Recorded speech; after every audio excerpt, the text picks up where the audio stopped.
Greetings and welcome to the EOG Sports Hour. John Kelly with you on a Monday night. Glad to be representing EOG. The three letters stand for Ion Gaming. EOG.com, a website dedicated to the hearts and minds of sports bettors everywhere.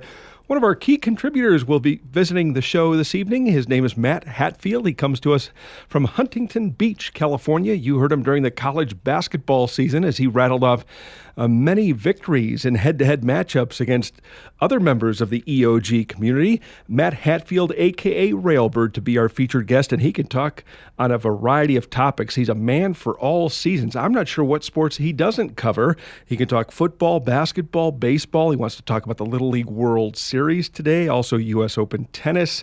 A lot on the table. We'll get selections from Matt as well. I've got one play in Major League Baseball for tomorrow, but I did bring along a selection from Bobby the Owl. He's big into college football, and Bobby likes a play that's on the Friday card this weekend. Great weekend of the college football, the opening week. We've got 6 games Thursday, 5 on Friday, 25 on Saturday. Now, this is on the main board, 2 on Sunday, 1 on Monday. There are also some added games that are available for wagering. I think Matt takes a look at those games as well. But it's a great way to start the college football season, Railbird.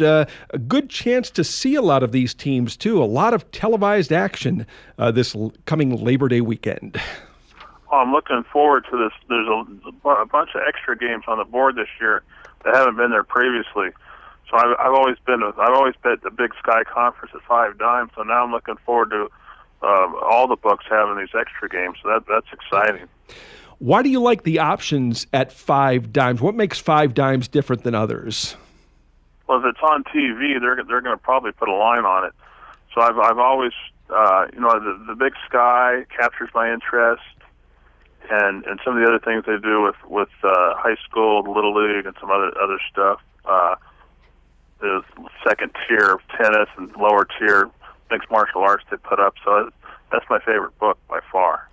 You know Little League baseball action well. You have a history in the forums, not just at EOG, but before that at the RX, before that at Bettor's World. You've been known as kind of a Little League World Series expert. Why do you follow the sport so closely? Well, it's because it's our town against your town, and it's a single elimination deal most of the time. Sometimes it's double, but I like when the kids cry if they lose. So anytime you have tears after a loss, I want to be there. I want to see that. The winner go home stuff is really cool. And then before they had the pitch count rules, it was mano-y-mano. You'd have our town's best pitcher against your town's best pitcher, and let's see who wins the showdown. It's really high drama stuff. If you've ever been to a single elimination Little League game out here in Southern California, you get 10 to 12,000 fans a couple times in its peak, in the early 2000s.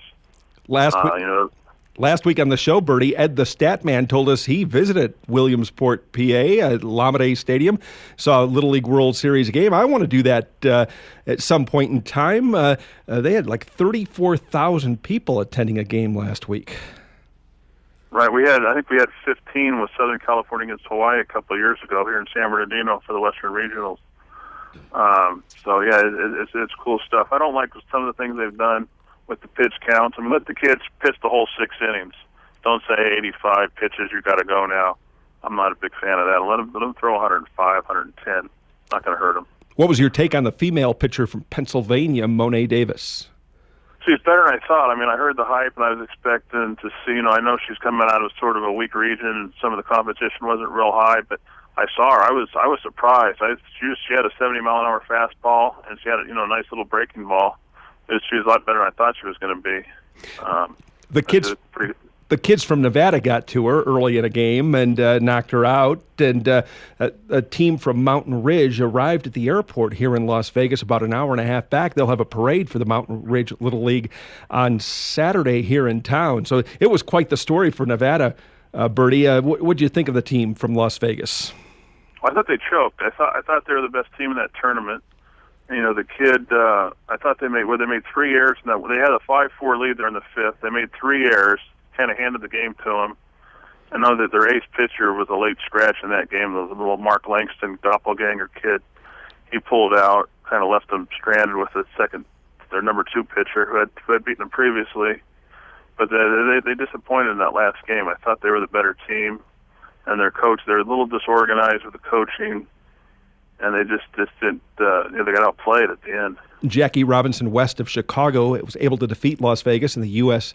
Championship on Saturday. I guess it's Illinois against Nevada is the way Little League World Series labels it. And the kids from Chicago were quite the story to make the championship game of the U.S. and then win that and then go up against South Korea on Sunday. A bit outclassed on Sunday. South Korea defeating Illinois 8-4. It was 8-1. Heading into the bottom of the sixth and final inning, and South Korea wound up winning 8-4. But I thought the kids from Illinois were game in defeat. Oh, the shortstop was outstanding. He made like 4 or 5 big-time plays. I mean, he looked like a 15-year-old out there. The way he was, just flawless, real smooth. And then that number 2 hitter who hit the home run to right, he was super athletic. He was like to check some of those birth certificates. But those kids were. I had 5 or 6 kids that can really pit and play the field. Their pitching wasn't, top tier for what they were, but they got to hand it to them. They were the national champions. Mm-hmm. And why was the team from South Korea so good? And why is that team always so good? It seems. Well, losing to Japan was the international title. I think this was Korea's first title, maybe their second title ever.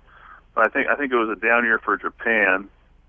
I thought it was a down year all around on both sides internationally and for the U.S. I think the pool was a down year, but Korea had some big kids that they had some pitching, and they were just the best of that group this year. I think they're fundamentally. Japan's fundamentally sound. Korea they were a little bulky. I think that's a couple big kids that got over the hump this time, but. Usually it's Japan that gets through to the World Series. Yeah, Japan better than South Korea, though I did read South Korea had won consecutive championships in 84 and 85, but did not qualify again until this year. The Asian kids, I remember about 10, 12 years ago, the Little League World Series changed the format, Birdie. They didn't want the Asian countries, I guess, meeting in the finals, though they had a U.S. division and an international division. Do I have that right?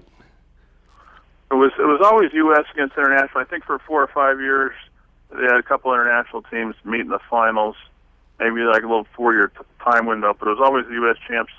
Before that, it was the U.S. champs against international champs. And I think that Taiwan was there like 15, had a 15 years run in a row. Well, they were drawing from the whole country practically. It was like a national all-star team. Where now they have borders and they have stricter guidelines where you can only. I think there's only like 50,000 people per Little League, per population. Did you win money or lose money betting on the Little League World Series? I won again. I haven't had a losing year yet, but I know a couple trade secrets that I can't let on. But I've been running well with it. So I've had better years, but I showed a profit this year. Our mutual friend Winky Dunk, I know he wanted to fade Monet Davis. That was the right idea, was it not? When Nevada went up against Pennsylvania. I think he underrated her a little bit, though. I think it was a good idea. I think the line was what was the line again? 4.5 runs for that. Yeah, I saw it open minus $3 straight and bet up to minus $6. Then I saw a line of minus 2.5, minus $1.85. Yeah, he was right on that one. I think he missed the other one, but yeah, that was the right side. I think they had Nevada had a better supporting cast. I think after Monet, the pitching went a little soft for Philadelphia. They were sort of limited with their pitching after Monet. Birdie, tell us a little bit about life in Huntington Beach. When last we spoke, we were talking about health issues for you. You had a little bit of a scare. Oh, I'm fine. I've been going to, doing all the tests, whatever. I'm okay. I've been, going to the beach, playing tennis. I'm fine. Oh, that's good to hear. Tests are clean? Yeah. I do a blood test once every 2 months. I do a blood test. And then, so, I sweat it like a baseball game or something. I sweat the result. Oh, good. I'm okay, good. That's like a win every time the doctor says I'm clean, so. Yeah, that's one thing. As gamblers, I think, Birdie, we underestimate the importance of health. You go along from season to season, putting in the long hours, trying to gamble and win. There's a lot of stress involved. Gamblers, for sure, I think, underestimate the importance of health and the importance of checkups, too. We, as a group, we don't do a good job of maintaining our health. Yeah, get checked. Get the colonoscopy, or something might be uncomfortable, but it's worth it. Get all those things done because prostate. Get all the checkups. It's just take the time out just in case. I remember some people don't want to know, but I say get it done. I remember being at the Las Vegas Hilton Superbook. This has to be about 15 or 20 years ago now. I was looking up at the betting board, and a gentleman came over and said, "Kelly, this is all fun and games here. The most important thing is your health." And at the time, might have been in my mid to late 20s. I dismissed the comment somewhat, but it stuck in the back of my head, especially when he said, "This is all fun and games," as he looked up at the sports book and the races that were going on in the race book. It stuck with me. But in the end, he's right. We've seen gamblers, Birdie, come and go. It's disappointing to see, and gone before their time too. When somebody dies in their 30s, 40s, or 50s, that's just not right. Yeah, that's why I quit poker. You just got to sit in that chair forever. That's not healthy. These poker players drop early. So I think you get your exercise, walk around the block, eat right, don't eat sugar, don't eat salt. Just try to limit your alcohol, get your rest, all that stuff. I do a good job with the alcohol, the cigarette. I'm not a drinker, not a smoker. I've got the sweet tooth, though, Birdie. I've got to get off the sugar. Yeah, sugar. You want to cut the inflammation down. You don't want to be your inflammation's bad, and then you try to eat the color green. Anything broccoli, celery, spinach. And if you do the color green, anything that's green, you eat it, you'll be okay. We get sports tips from Railbird. We get health tips from Railbird. Food and nutrition breaking out on the EOG Sports Hour tonight. We've got a big week planned for you.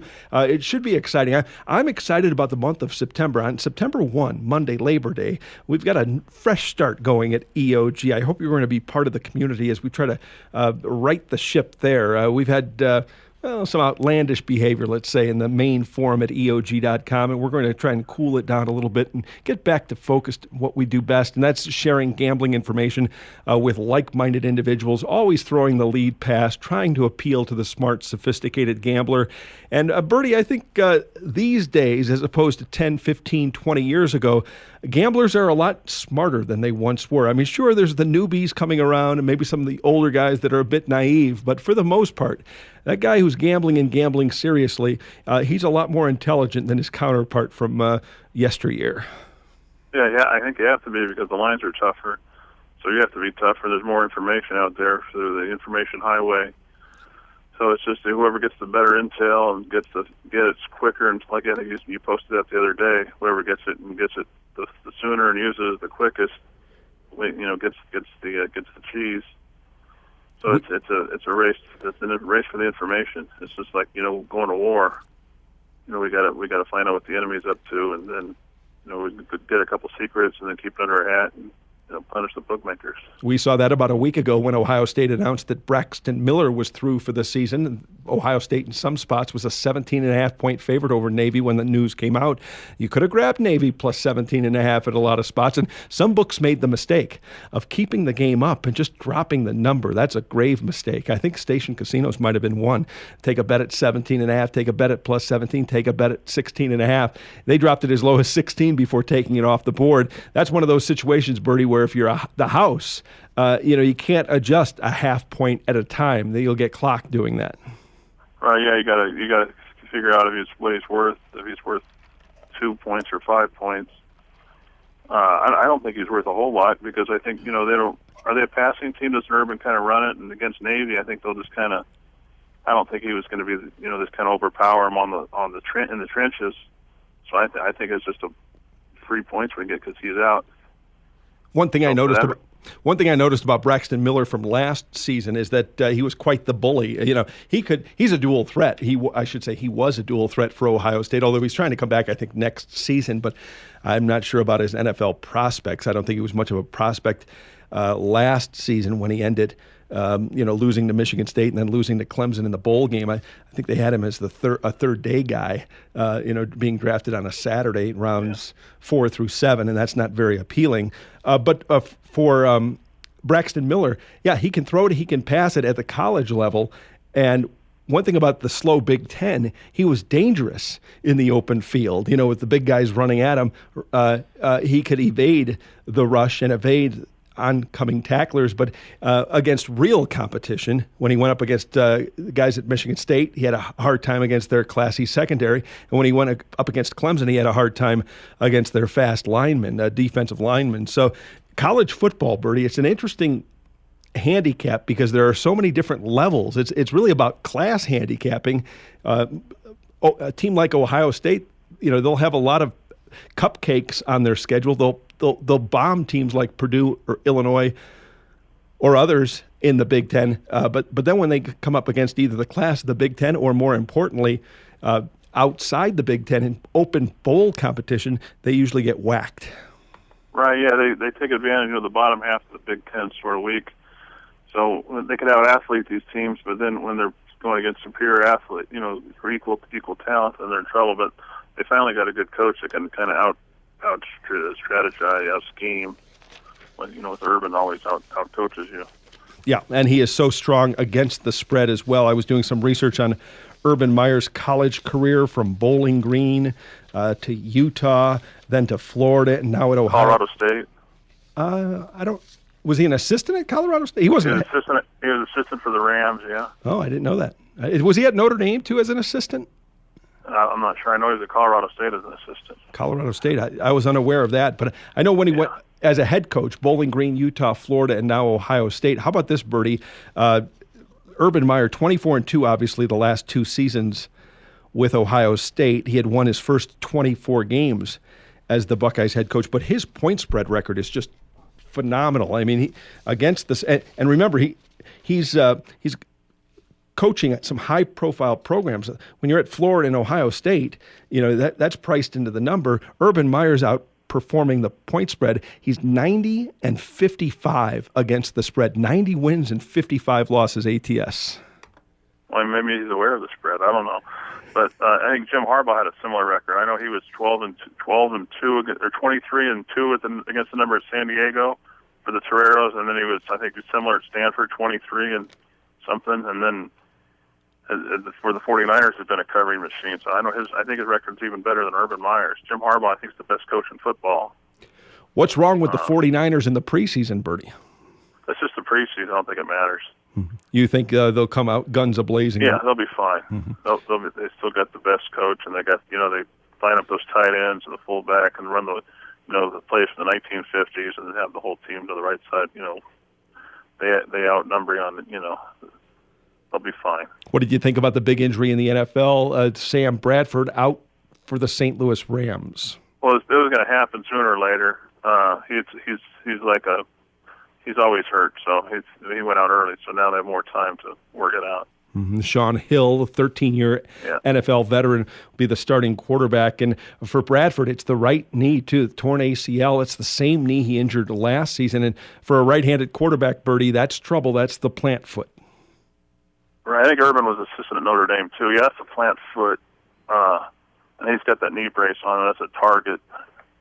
So that's too bad. He had some talent. But, what about the Minnesota Vikings naming Matt Castle as their starting quarterback? Teddy Bridgewater will serve as backup. Bridgewater, of course, the rookie out of Louisville. He had a magnificent college career. Castle over Bridgewater, that means for the first time since 2007, Birdie, we will not have a rookie quarterback start week one of the NFL season. No. Pete Carroll should have named Matt Castle as quarterback at USC over Matt Leinart, I thought. Matt Castle going back to Little League, he was a Little League hero out of Northridge Little League back in, I think, 99 or 98. He was in Williamsport, and he was a big-time Little League pitcher. But, Matt, I think Matt's definitely better than Bridgewater. He's got that pedigree from Notre Dame, and, that's not Notre Dame, the Patriots, and I think that was the right choice. Bridgewater's, they could come in later, I guess, if that doesn't work out. Did Matt Castle play his high school ball at Chatsworth in the San Fernando Valley? Yeah, it seems like it was at Chatsworth, maybe Simi Valley, somewhere out there. Mm-hmm. Southern California produces such tremendous athletes. One last question about the Little League World Series, Birdie. You mentioned Castle was a star back then for Northridge. How about other guys who have come through Williamsport, maybe starred at ages 11, 12, 13, and then went on to fame in professional sports? We got Johnny Dees, the point guard for San Diego. He was the shortstop for Rancho Buena Vista. You've got Chris Drury. Chris Drury was a hockey star. He would pitch for Crumball, Connecticut. Sean Burroughs, Padres, first-round pick. He was in 2 World Series. This was Long Beach Little League World Series. They beat the Japanese one year, and I think it was Taiwan. Taiwan beat them, and the Taiwan was ineligible, so they gave it to Long Beach. Sean Burroughs. They have Hank Conger. It was a catcher at Huntington Beach. He made it to I think the San Bernardino finals. He's got Brian Sipe with El Cajon Little League in '63. He had a nice run in the pros. He was in Williamsport. Let's see who else. The other kid, Josh Vitters for the Cubs. He had a nice run with Cypress. Have you ever been back to Williamsport, Birdie? No. You owe yourself a trip there. Yeah, maybe. Yeah, I'd hit there and go maybe catch the U.S. Open the next week one of these times. Yes, the U.S. Open tennis action is going. It's underway, in fact, is it not, Birdie? And did you say you've never been there? I've been to the U.S. Open several times. Yeah, in Flushing. Mm-hmm. I just haven't been to Williamsport. I've been to I've been to the Southern California tournament, which is a tougher field than Williamsport. The teams are better in our Southern California regional than the national tournament. Yet this year SoCal was not represented in a down year, you said. Well, we have a funny setup where we have 5 teams. So if the best team has to play a first round, and then it screws up their pitching, where it's the number 2 pitcher faces the number 1 pitcher, it's a really unfair setup. So you get set into the losers bracket, and then it's a huge uphill battle. The team we sent, Encinitas, we had 5 or 6 teams that were better than they were. They just benefited from buys and having a home field. It was the setup that we have is really quirky. We need to get back to an even amount of teams. Anyway, I'll go on. Let's talk about something else. We will. Aggravates. Let's step aside and take a quick time out right here. When we return, more with Matt Hatfield, a.k.a. Railbird. We'll ask him about the pennant race in the American League, specifically in the American League West. We're in a flat-footed tie right now. The Oakland A's and L.A. Angels with identical records of 77 and 53. 32 games left on the slate for each team. We'll ask him who he likes in the end there. Then we'll get to some football talk. He'll have some intel, as he called it, on some college football games. I've got Bobby the Owl's best bet for Week 1, plus I'll go on record with an MLB selection. You're listening to the EOG Sports Hour.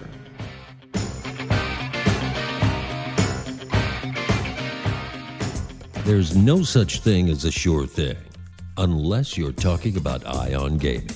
Ion Gaming is a website dedicated to the hearts and minds of sports bettors everywhere. If you're looking for smart, sophisticated sports handicapping information and insight, go to EOG.com. If you're looking for the latest news on the ever-changing landscape of Nevada's race and sportsbook industry, go to EOG.com. If you're looking for the most recent developments involving the worldwide sports betting scene with an emphasis on the leading sports books in San Jose, Costa Rica, go to EOG.com.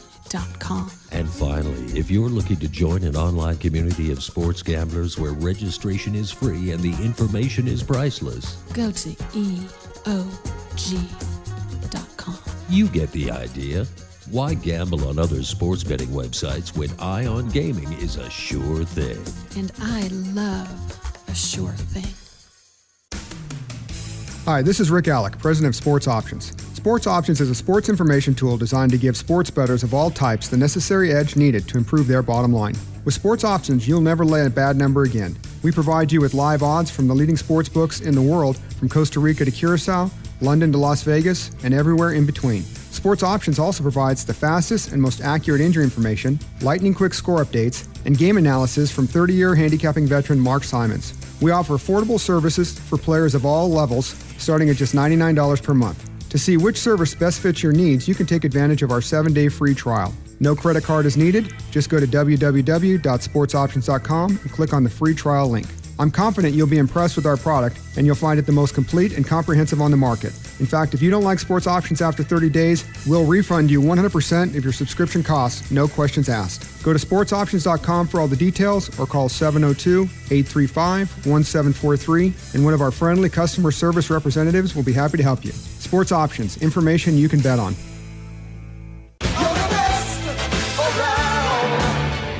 And we are back.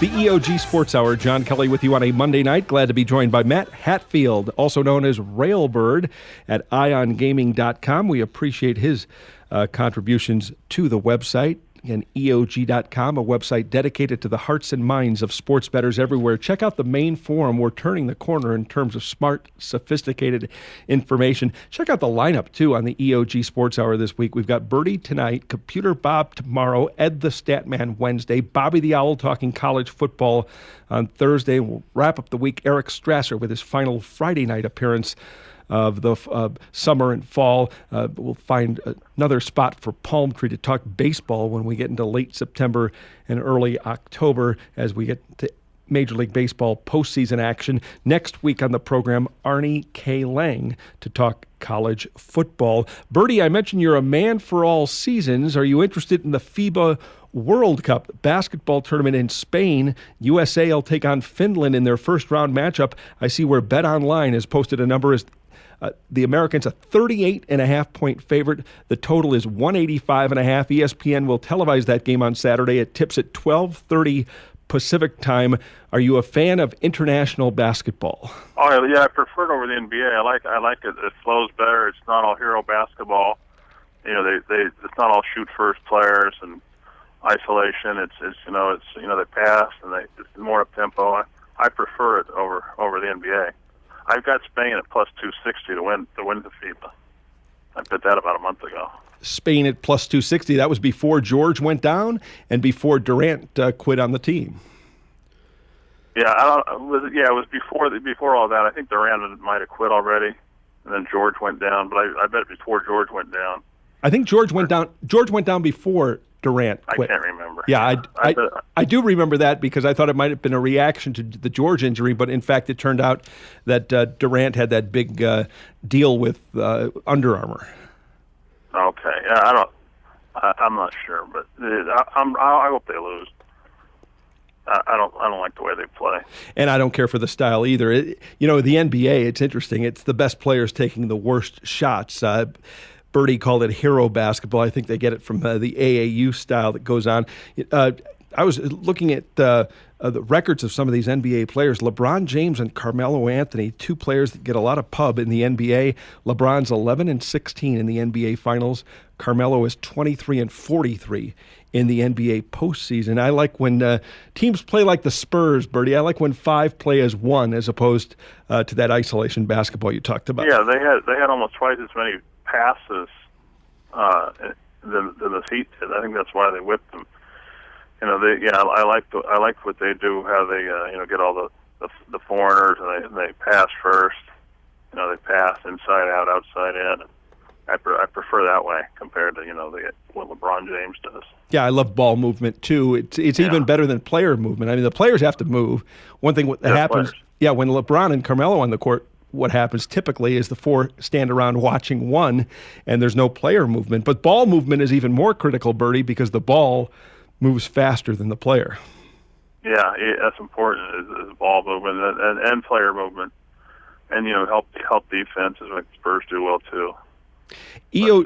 EOG contributor Looker, he's a welcome addition to the Ion Gaming family. He had a contribution tonight, Birdie, in the main forum, talking about watching games is worthless. It's all about the numbers, and that the math guys, the quants, as he calls them, are taking over the sports betting marketplace. When you watch a game, let's talk about all the games: football, basketball, and baseball. When you watch a football game, what are you looking for? I'm looking for the continuity with. First of all, I look at how long the coaching staff been together, how long the quarterbacks, the receivers been together, and then I'm looking, the offensive, defensive line, who's winning the battle of the trenches, and then I'm looking at who's got the better coaching staff, and who's the defensive coach have an advantage of the offensive coach to be a better schemer, and then I look at things like that, and then I look at can the quarterback extend the play, and intangibles, and there's winners, and then can the pass rush get to the quarterback, stuff like that, You can tell he knows how to watch a game and has watched a game a lot in years past. One thing I like to look for, Birdie, that you didn't mention is you mentioned the line of scrimmage, who's winning that war, but I like to see the team that's getting stronger the longer the game goes. I think there's a fitness factor to football where teams that start dominating in the third and fourth quarters, I give them a little extra credit. You mentioned San Francisco 49ers and Jim Harbaugh earlier. I noted a couple of seasons ago that the 49ers, their linemen were running downfield with the running backs late in games. They were a fit, physical team. I like teams that beat you up over 4 quarters. Well, that's a little bit correlated. If you're winning the line of scrimmage, you're probably going to beat them down in the fourth quarter. If you've been knocking them down the first 2 quarters, they're going to be pretty tired by the fourth quarter. This is true. Yeah. True, but, yes. Although you could win the first quarter at the line of scrimmage and collapse, you might not have the stamina to keep it up. You could look good early and not so good late. Well, sometimes these overweight linemen get tired of chasing a quarterback, and by the fourth quarter they can't. They're out of breath to put a pass rush on. But that happens occasionally. But it happens a lot in college football, Birdie, is at some point during a game in college football, a lot of times in the second half, there's a point where neither team is going to stop the other. It happens in a lot of shootouts, obviously, and that's why they're shootouts. But you'll see a game every now and then where it's the team that's going to get the ball last that's going to win it. I know some of those high-scoring MAC teams or in the Sun Belt. We've seen some of those kind of games in recent years. Yeah, whoever gets the ball last wins. So, that's you want the team that can the team that scores last. It's like sometimes it turns into a basketball game. So whoever has the ball last wins. And we talked basketball about player movement, ball movement. What about watching a baseball game, Birdie? What are you looking for that might not show up in a box score? I like the. I'm not in all these numbers, whip and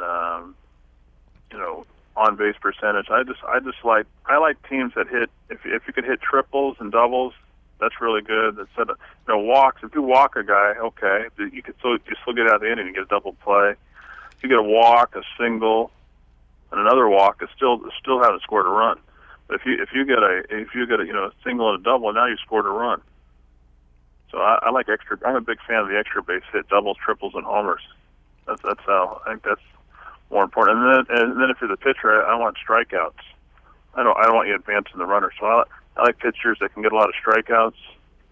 And then on the other side, I like extra base hits offensively. You're listening to the EOG Sports Hour. John Kelly with Matt Hatfield, a.k.a. Railbird, talking a variety of topics on tonight's program. We'll ask him for selections in the final segment of the show. Who's your selection in the American League West, Birdie? Is it the A's or the Angels? It looks like the A's because Angels are out of pitching. Weaver's lost velocity on his fastball, and the other guys tore his knee up. So I think they're in trouble. I think the Angels benefited from an easy schedule where they were playing last-place teams. I think Fokker mentioned that they played in August and only beat 3 teams that weren't in last place, or won 3 games that weren't in last place. So I think the Phillies and the Astros and Rangers are out of their schedule. So it looks like the A's are going to benefit from the easier schedule now. They're playing the Astros now. Yeah, A's won tonight over the Astros in Houston. 8-2 was the final. It was 3-2 after 8 innings, but Oakland put up a 5 spot in the 9th inning to win going away. I'll have a selection on that game for tomorrow in the final segment of the program. So it's the A's over the Angels. And what about in the National League, Birdie? Who's the best team in the National League? Is it the Washington Nationals or the LA Dodgers? The Brewers are the Brewers the best team? They got Peralta. And they've got some good pitching up there. They just whipped the Dodgers a couple times. The Dodgers are. I think on paper the Dodgers are the best team, but I think when it comes down to it, I think the Brewers will beat them because I think they might be a little better for October. I think Ryu's hurt for the Dodgers, so I wouldn't sleep on the Brewers. I think Ryu's hurt, and don't they have a couple other injuries? Puig strikes out too much for me. Yeah, I know Greinke was pushed back a day. Greinke's hurting. So they got Kershaw's playing well, but other than that, what do they really have? It's too bad what happens with baseball, Birdie. You know, here we get to the month of September, right when all the pennant races are heating up here. It's such an exciting time for the game. And gamblers here in Nevada, they typically turn their back on baseball and go right to the football card. It's amazing what happens. 162 games is too many. I think Fezzik, that's one thing I agreed with him about. Let's shorten the season to about one. Make it Labor Day and then the playoffs. Let's cut it down to about 100 games. Yeah, good luck with that. With the owners, needing money, they would never, and it would ruin the record book as well. That's tough. I think less is more. I understand that concept. Of course, if it's hard to convince others of less is more. Yeah, if you get Game 6 of the World Series and the Jaguars playing, more people are watching the Jacksonville Jaguars on a Sunday night. I think I've seen that in the sports book before. Yeah, it's embarrassing for baseball. What's taking place, and the games are too long, Birdie. They need desperately to do something about the length of the games. Games lasting an average of more than 3 hours. 25 years ago, these games lasted 2 hours 33 minutes. That was the average time of a game a quarter century ago. Now, 3 hours. Pitch count's the thing for that. Everyone's on a pitch count, and then bring in all these relief pitchers. Another good point Fezzik made is let's start with one ball and one strike. That'll shorten the game up. Now, I like that idea a lot. Again, the traditionalists will never have it, but we see softball leagues with the 1-and-1 count. Yeah, that would make the game more interesting, in my opinion. Let's get it moving. Agree. Yeah. Agree, and maybe that's why football has overtaken baseball as America's national pastime, because baseball hasn't been able to change with the times, and they're married to the past. Right. One thing about the many games are meaningless. Yeah, they are. They are meaningless. You only have 8. They get all these games. Only 2/3 of them don't even matter for this time of year. I will give some of the players credit in this respect, Birdie. Even though they're playing meaningless games, a lot of them are still emotionally attached to the result. It's amazing when I see these also-rans win a game in walk-off fashion. There they are at home plate dancing. Well, they get paid to be excited, so that's their job. Well, interesting, and. The 162 games, they do want to sell it. You're right, but football, you don't have to, you don't have to make any kind of presentation in terms of the players. They are all out every game, it seems, with the 16-game slate. I don't like what the league's done with this defense. Can't play defense anymore. The DBs can't check the runners or can't even touch them. It's getting out of control. Some of these preseason games, so many flags. And I don't know if they're doing it for fantasy football, or they don't want the Seahawks to win again. I don't know why did they want to change the rules? I think more scoring translates to higher television ratings. I think they want points. They better be careful though, because they don't want to make it an arena football type deal where no one can stop anyone. But I think they understand that points on the board sells, and they want highlight packages. They want the dumb fans, I guess, the recreational. Mm-hmm. The simpleton fans that like scoring. Birdie, which do you prefer, pro football or college football? I prefer. I like them both. It's hard to say. I think I used to like college football better, but they say the scoring's gotten out of control in college too. But the pro. I think I'm going back to college now, though. I like them both, though. They're both different. For handicapping, I think I'm good at both. I like football. I'm glad it's here. Mm-hmm. And Thursday we'll have a slate of 6 games on the main board. You'll have some selections. I got some plays. You want some of my plays? Let's fire away. Okay, I got Weber State getting 46.5 against Arizona State. That's an extra game. I think the extra lines will be. Are they up in some places now? I think Bookmaker had them up now. Okay. I know 5 Dimes has them. Mm-hmm. But so I like Weaver getting 46.5 against Arizona State. I know those kids at ASU don't like each. A lot of them. There's a lot of chemistry problems there. A lot of the kids don't like the coach. They weren't recruited by Graham. They were recruited by Snyder. Not Snyder, Erickson rather. And I know Weber State's better than. It's not 46.5 points worse than Arizona State. So that's my first play I really like is Weber State. Betting number 317, Weber State plus 46.5 over Arizona State. How much does 5 Dimes take on a game like that? I think it's it's small, but I think it's on the board some other places, if I'm not mistaken. I think it'll be out the next day or two. Okay, I've got my sports options screen here fired up, and it doesn't show anyone booking that Arizona State-Weber State game just yet. Yeah, I think that comes out Thursday, maybe. Okay.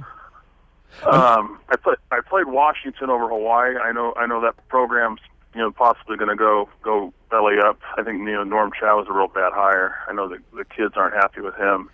I know an ex-player that was a lineman there for McMacken, and he's played with some of the guys that are still on the team, and I know they're having real chemistry problems there. Norm's having hard, and the quarterback, the transfer they got from Ohio State was real bad. And Washington, I think Kenny White touched on it. They got a real good defense, and they've got maybe the best coach in the country, Peterson.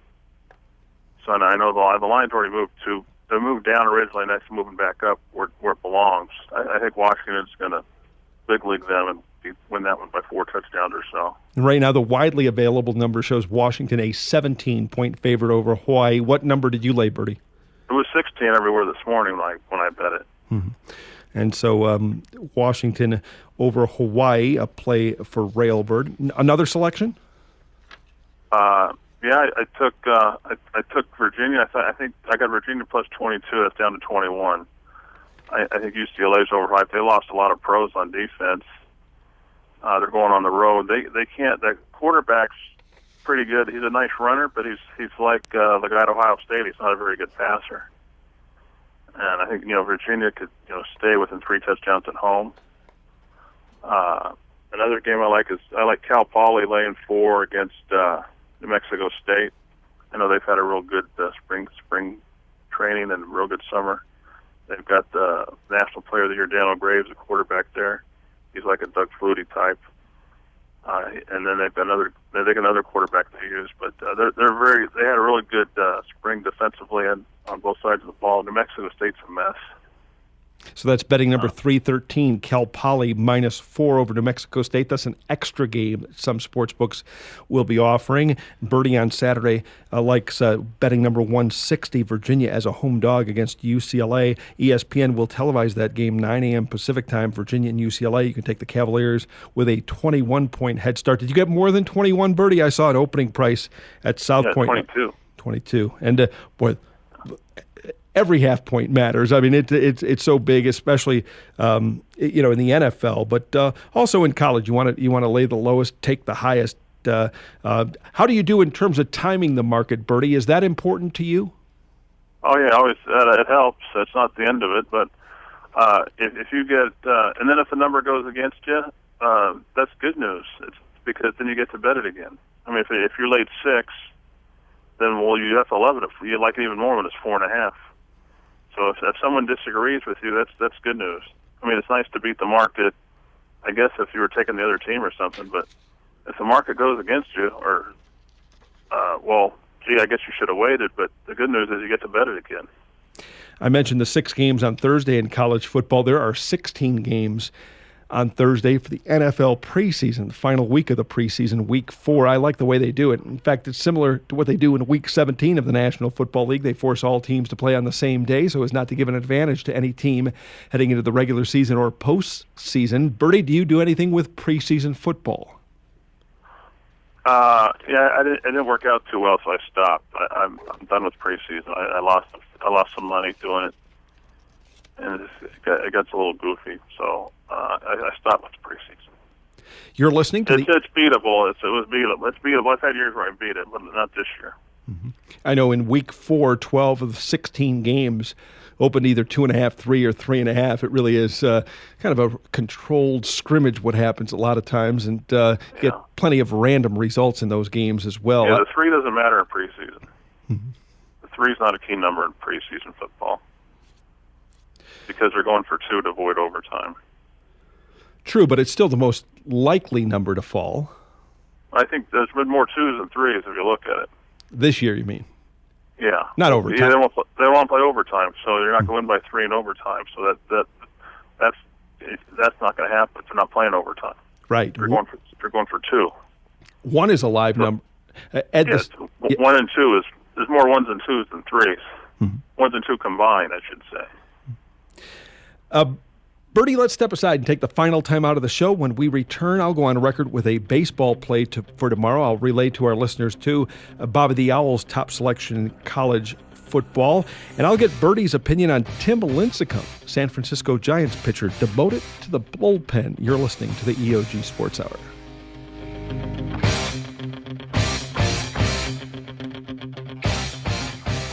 There's no such thing as a sure thing, unless you're talking about Ion Gaming. Ion Gaming is a website dedicated to the hearts and minds of sports bettors everywhere. If you're looking for smart, sophisticated sports handicapping information and insight, Go to EOG.com. if you're looking for the latest news on the ever-changing landscape of Nevada's race and sportsbook industry, Go to EOG.com. if you're looking for the most recent developments involving the worldwide sports betting scene with an emphasis on the leading sportsbooks in San Jose, Costa Rica, Go to EOG.com. and finally, if you're looking to join an online community of sports gamblers where registration is free and the information is priceless, Go to EOG.com. you get the idea. Why gamble on other sports betting websites when Ion Gaming is a sure thing? And I love a sure thing. Hi, this is Rick Alec, President of Sports Options. Sports Options is a sports information tool designed to give sports bettors of all types the necessary edge needed to improve their bottom line. With Sports Options, you'll never lay a bad number again. We provide you with live odds from the leading sports books in the world, from Costa Rica to Curacao, London to Las Vegas, and everywhere in between. Sports Options also provides the fastest and most accurate injury information, lightning-quick score updates, and game analysis from 30-year handicapping veteran Mark Simons. We offer affordable services for players of all levels, starting at just $99 per month. To see which service best fits your needs, you can take advantage of our 7-day free trial. No credit card is needed. Just go to www.sportsoptions.com and click on the free trial link. I'm confident you'll be impressed with our product, and you'll find it the most complete and comprehensive on the market. In fact, if you don't like Sports Options after 30 days, we'll refund you 100% of your subscription costs, no questions asked. Go to sportsoptions.com for all the details, or call 702-835-1743, and one of our friendly customer service representatives will be happy to help you. Sports Options, information you can bet on.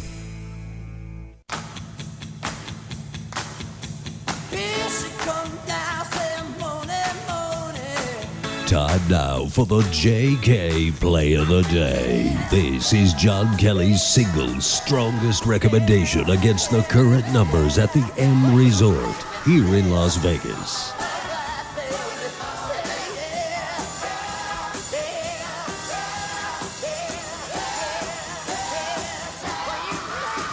Game 923, 924, Oakland and Houston under the total.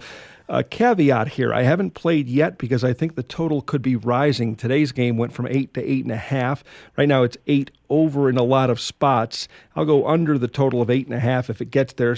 Under 8 is fine as well, but I think the market may move on this game. Keuchel against Hamill. Tonight's final was phony, 8-2 Oakland. I mentioned the 5 spot in the 9th inning for Oakland. Love Keuchel, breakout star this year for the Houston Astros. Hamill's been subpar since his acquisition from the Cubs, but I think against the Houston lineup, I think Hamill might be able to keep him down here. Really, the bet that Keuchel and Hamill to hook up in the duel, I'll go under for the full game. That Oakland bullpen has been outstanding, so if Hamill gives us 6 strong, we'll be fine after that. Keuchel and Hamill to go under the total tomorrow in Houston. And a quick WNBA note, I like the dog in the Chicago-Atlanta game. I'll take betting number 621, Chicago, plus 3.5 over the Atlanta Dream. Atlanta staved off elimination with a win in Chicago the other day, and Angel McCautry went wild with 39. But I'll take Vandersloot and Deladon, that combination, throw in Prince and Fowles, and I think Chicago will hang in. If they lose, I think they'll lose at the buzzer. Chicago plus 3.5 over Atlanta. That'll be my top WNBA play. So 2 plays there. Want to relay also Bobby the Owl's top college football play for week 1. I talked with Bobby tonight. He'll be ready for us on Thursday night on the show. So it'd be good to have his rundown of what happened first day of college football action, and then you can tell us what might happen Friday, Saturday, Sunday, and Monday. His best bet, let's see, it comes on Friday. It's betting number 148. He likes Western Kentucky as a home dog against Bowling Green. I believe he took 8. There's pressure in the market for the underdog. It's 7.5, 7 in a lot of places now, but you can still grab 7.5 right now. I know Skybook, Bet Phoenix, they're dealing 7.5 on that game. So betting number 148, Western Kentucky, plus 7.5 over Bowling Green. He mentioned to me about Western Kentucky. Bobby Petrino's gone. Jeff Brom, the former quarterback at Louisville, he's taken over as head coach. Nick Holt, remember him from Idaho? He's their defensive coordinator. Bobby the Owl likes a lot what's happening with that Western Kentucky program. Remember, too, they're from the Sun Belt to the Conference USA. They're competing in the CUSA for the first time as Western Kentucky. And Bobby's always liked that Sun Belt MAC matchup. He's made money on bowl games recently in the GoDaddy.com Bowl. He had Arkansas State over Ball State, was it last year, 23-20, and then he had Arkansas State over Kent State, 17-13 winners there. So Sun Belt has held up well recently against the MAC, and here he thinks Western Kentucky's a live home dog against Bowling Green. Interesting to note, Bowling Green University from Bowling Green, Ohio, Western Kentucky from Bowling Green, Kentucky. So Bobby the Owl on that underdog in the Western Kentucky Bowling Green game. Matt Hatfield has been our featured guest on tonight's program. They call him Railbird across several sports betting forums. Birdie, your thoughts on Tim Lincecum? He's now in the bullpen for the San Francisco Giants. Yeah, getting back to Nick Holt, he was a Pete Carroll disciple at USC, too. I was always a big fan of his. And also, I got some intel in on a tennis match. Just came across on a text message. We want we're fading Tim Smizik tomorrow. He's got a bad back. We want 81-17 Felipe Krajinovic plus 102. Just got some intel on that. And we're getting back to Tim Lincecum. He has his release point and some of his mechanics were flawed. So he has some physical problems because of his drive line, his max line fastball drive line height. He drags his elbow. He has some bounce where he comes across instead of straight down like you're supposed to. So I've been a big fan of Mike Marshall, and I've been reading a lot of his stuff. And what I learned is these pitchers are taught to come across their body, and it causes elbow injury. So and I think his arm was way out away from his body, so it caused a lot of problems. So I think he's been damaged goods for a while. And I think that's part of the reason he struggled this year. Will he ever get back to where he was, Birdie? No, not unless he changes his mechanics. He needs to change his mechanics. So he should go look up Dr. Marshall and get straightened out. But the Giants were cruising, and then they I don't know what happened to them. They had some of their pitchers fell apart. They don't hit enough. Yeah. So. They're still in the hunt. In fact, if the season ended today, the San Francisco Giants would make the postseason. What's interesting in the American League, Birdie, is that the Detroit Tigers, if the season ended today, they would be on the outside looking in. Here's a team, the Tigers, Railbird, that has the last 3 Cy Young Award winners and the last 3 American... Verlander's another guy that Marshall hates his mechanics, too. He called his decline. He said Verlander he didn't like the way he threw either. And he was right. Verlander had a terrible season. And then I think Scherzer's also struggling lately. Yeah, 2 guys who are on the beam for the Detroit Tigers. I love what Rick Porcello did in his last start, a complete game, 3-hit shutout. And you know who I'm waiting for? Max Scherzer. I watched him pitch last out. I mean, it's no secret, but I think he's in outstanding form. He was battling back the whole game. I think he trailed early. His team got him tied, and then for some reason, they took him out. I think it was after 7 innings, but he was just heating up. That was the case where he was getting stronger as the game was going longer, and he had a little strut to him. I think Scherzer's going to be tough. His pitch count, they got to get rid of these pitch counts. They're killing these pitchers. I mean, let them throw. Let them finish the game. They're strong. They're big, strong guys. Let them finish. It's not the pitch count that's hurting them. It's the mechanics. Birdie, thanks for the time. We'll chat with you down the road. Okay. Matt Hatfield on the program. That'll wrap up our fast-moving show. For Railbird, I'm John Kelly. Thanks for listening to the EOG Sports Hour. Computer Bob. Tomorrow night, our conversation continues at EOG.com.